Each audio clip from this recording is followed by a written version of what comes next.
কি অবস্থা সবার? সবাই কেমন আছেন? চলে আসলাম হরিণকে ঘাস খাওয়াতে।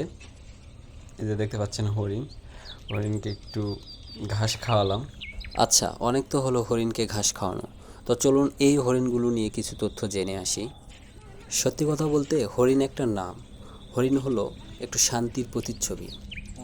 এই হরিণগুলো প্রকৃতির বুকে শান্তি আর সৌন্দর্যের খবর নিয়ে আসে।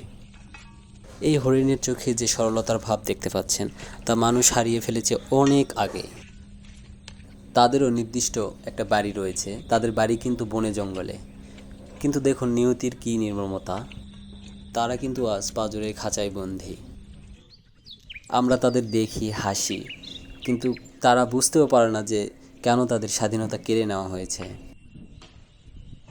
একবার মন থেকে ভাবুন তো, আপনাদেরও যদি এরকম খাঁচায় বন্দি করে দেওয়া হয়, তাহলে আপনাদের কেমন লাগবে?